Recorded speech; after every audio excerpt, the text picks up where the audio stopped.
Querido irmão, querida irmã, continuamos a nossa leitura, orante e estudo da carta de São Paulo aos Gálatas, hoje meditando Gálatas capítulo 2, versículo 15 a 21. Gálatas capítulo 2, versículo 15 a 21. Então veja só, leremos. Nós somos judeus de nascimento e não pecadores vindo do mundo dos gentios. Sabendo, porém, que não se é justificado por observar a lei de Moisés, mas por crer em Jesus Cristo, nós também abraçamos a fé em Jesus Cristo. Assim, somos justificados pela fé em Cristo e não pela prática da lei, porque pela prática da lei ninguém será justificado. Se, porém, buscando a nossa justificação em Cristo, ainda nos descobríssemos pecadores, não estaria Cristo a serviço do pecado? Isso é impossível. Se eu reconstruo o que destruí, então sim, é que me torno transgressor. Aliás, foi em virtude da lei que eu morri para a lei, a fim de viver para Deus. Com Cristo, eu fui pregado na cruz. Eu vivo, mas não eu, é Cristo que vive em mim. Minha vida atual na carne, eu a vivo na fé, crendo no Filho de Deus que me amou e se entregou por mim.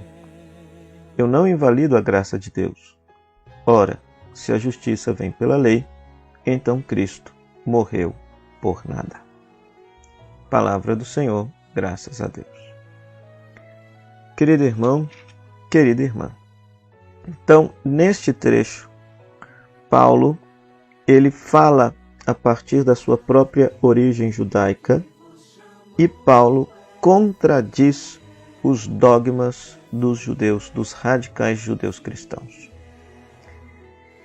Ele afirma que ele é judeu de nascimento, que ele não é pecador, que é interessante que os judeus chamavam os pagãos, os gentios, de pecadores.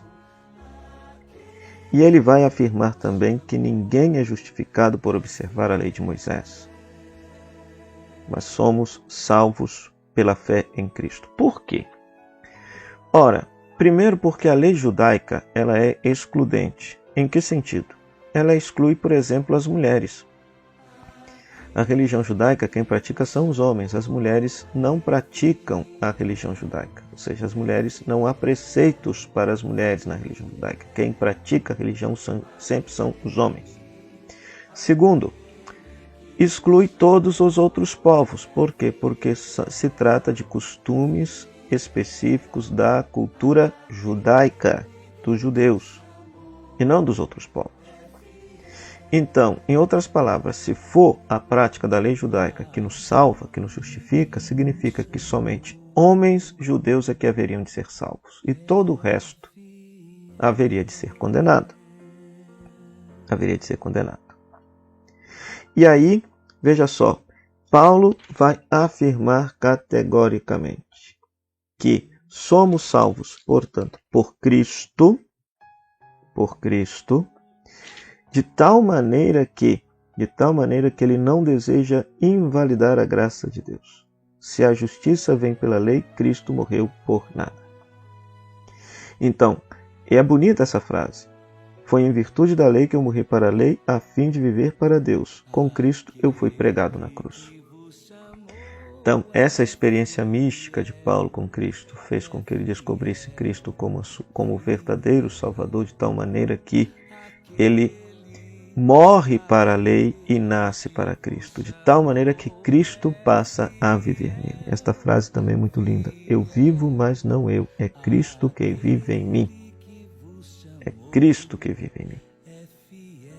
E Cristo, pelo fato de ser humano, era judeu, claro, nasceu numa cultura, nasceu numa religião, mas pelo fato de ser humano e filho de Deus, ele salva toda a humanidade e não apenas os homens judeus que praticam a religião. E Paulo vai utilizar mais uma vez essa imagem, né? Que somos salvos por quê? Porque Cristo entregou a vida dele por nós ao Pai. Então por isso que a salvação vem por ele. Porque Cristo entregou a própria vida a Deus por nós. E desta forma nos comprou, nos redimiu, nos libertou, e nos justificou. Coisa que a lei, nem judaica e nem qualquer outra lei religiosa, porque aqui, claro, o tema da carta é justamente a questão dos dogmas das leis judaicas, mas vale a pena a gente pensar também na quantidade de leis religiosas que de repente nossas comunidades, a igreja, o direito canônico, coloca sobre o povo como condição desse povo viver a sua comunhão e sua salvação. Olha que pode-se estar correndo o mesmo risco de criar um novo legalismo, agora um legalismo cristão, um moralismo cristão, em detrimento da salvação gratuita que nos foi dada por Deus por meio da vida, paixão, morte e ressurreição de Jesus Cristo. É para se pensar.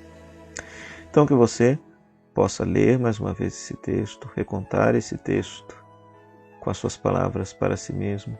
Qual palavra desse texto que mais te chamou a atenção? Por que te chamou a atenção? O que tem a ver com sua vida? Medite, reflita sobre isso. E a partir dessa palavra, que você converse com Deus, faça sua oração e comente aqui embaixo, escrevendo a sua oração, o que você rezou a partir desta palavra, e assuma um gesto concreto a partir da prática, da leitura orante desta palavra de Deus. Até amanhã, se Deus quiser.